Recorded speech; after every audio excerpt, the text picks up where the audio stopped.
This is the Kitchen Sink WP Podcast, episode 450. I program my home computer. We have a server crash. 404 error. Page not found. Links aren't working. System is crashing. System is crashing. System is crashing. Your old HTML website. Barely alive. We have the technology. We have WordPress. A new website. Better than it was before. Better. Stronger. Faster.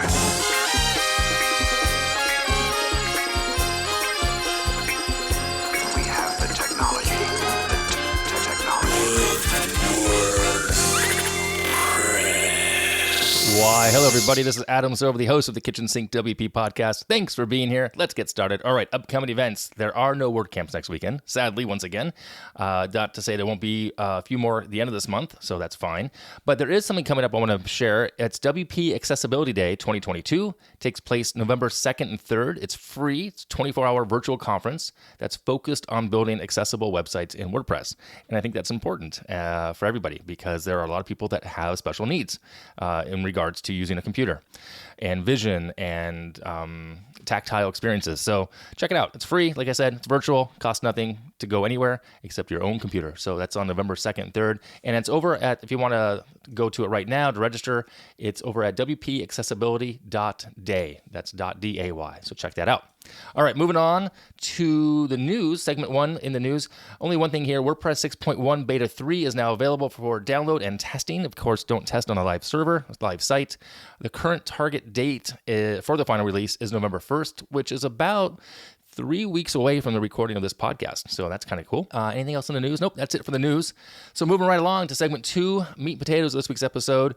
Well, it dawned on me a week or so back that I missed doing a review on the forums series that I've been doing for the past few months, one a month.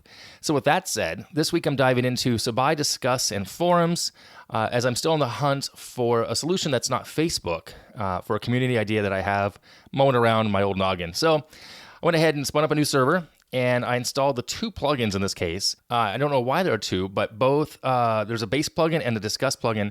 I installed the base. It only showed me a new settings option in the dashboard. I installed the Discuss plugin, and then I got a new CPT in the dashboard, CPT being a custom post type. And in those sections of the custom post type were questions, add question, answers, categories, tags, and settings. I also noticed at that moment, as I was poking around, there was a new page created called questions. And from that moment, I went ahead into my settings, reading, and made that page the home page. So where we start. That way it's just easier when I'm testing and loading things. I don't need to go create a new menu. Just a little thing I do all the time. So diving back into the settings areas, there are a lot of settings that one can manage. First off, there are 5 tabs in that top area. The first one you're in already called General, but there's 4 more tabs. So you have General with a lot of settings, Search, Access Control, Emails, Pages.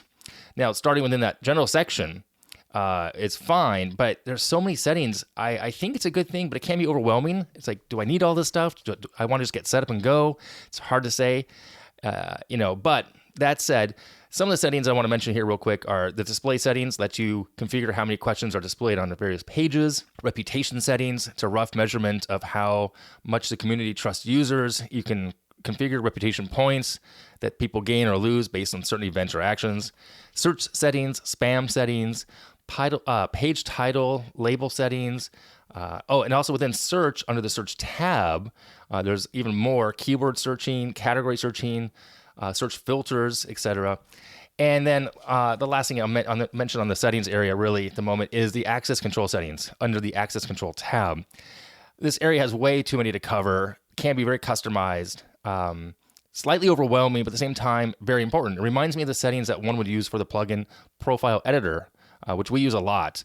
User Profile Editor, it's called actually, because you want to make sure people get the right type of access to the server in question. So email settings also has a plethora of things you can do. Who gets the emails, what the content says, based on follow-up replies, etc. So there's that. So on the issue of how it all works, well, like other forums plugins, you need an account. I guess you don't have to have an account, just thinking real quick off the top of my head here. You could make it free and open to anybody, but that seems silly because probably not a best practice. You might get random people asking probably spammy and inappropriate content questions that may not match your community. So with that said, yeah, people need to create an account. You need to authorize it and approve it, free or not. It can be free. It makes it easy. If you want to charge people to be on this community, then you need to install, another type of payment gateway, but that's not part of this conversation. And once logged in, people can ask questions and answer questions based on the settings that you've given them. They can upvote, downvote, etc. And this is right now where I noticed, not right now, but when I was researching this, at that moment in looking at things, I realized the title of the plugin is misleading. It says forums in its title, but it's not actually a forum itself. So I guess you could use it inside of a forum. You could have the argument that it's kind of a forum, but in my opinion, it's not. You can have preset answers to questions, but most decent forum plugins have that already. To me, a forums plugin has, quote, rooms, if you will, areas that people ask specific questions. I didn't see that potential here at all. So I think it's a misleading title of a plugin. I think it's more of a Q&A plugin, for which I did a couple episodes back, a couple months ago, some reviews on those. Actually, do I have those handy? Let's see what I did there. Listener Q&A was one, if I'm not mistaken. So there's also, no, that's not it. That was not it, actually. Forums. Question answer and DW question and answer. So part 5 of this, there was a part 1, part 2. So nonetheless, I digress. Is this a forums plugin? In my opinion, it is not. Will I use it? Probably not. If I just wanted Q&A, maybe, because it's pretty easy and clean for the most part. But I'm not going to use it for what I want because it does not allow the structure that I require for the little community I want to build. Okay, there you have it. There's my 30,000-foot view on Sabai Discuss forums Q&A. Like I said, misworded title, in my opinion. So unfortunate, but check it out if you're interested. There'll be a link in the show notes. All right, moving on. Segment 3, tip and tool of the week. This week's, it's actually a tip. I want to suggest this. I want to suggest that you step up and pay a yearly fee to save some money for services that you're using consistently. And I mention this because it just happened to me literally last week. As I've mentioned before, I use Pipedrive as my CRM. It's how I track leads and opportunities and emails, etc. for work stuff. I've mentioned before, I've mentioned in the past, I've been paying for it for 5 years, paying monthly for it. And to me, it has a lot of value.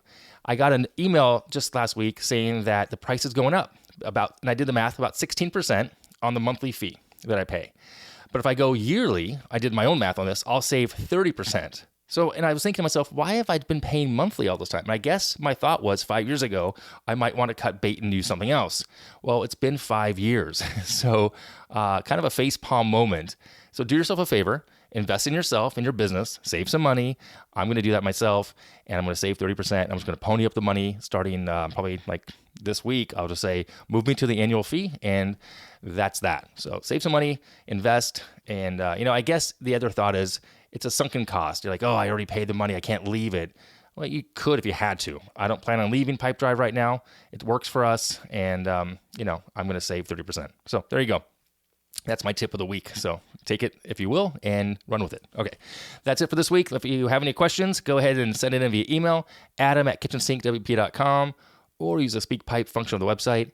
If you want to support the show, I would love that. You can become a Patreon, KitchensinkWP.com/Patreon. You can sponsor the show. There's a form on the website. Thanks for listening. See you next week. Now go out and do some awesome things with WordPress. All right? Bye-bye.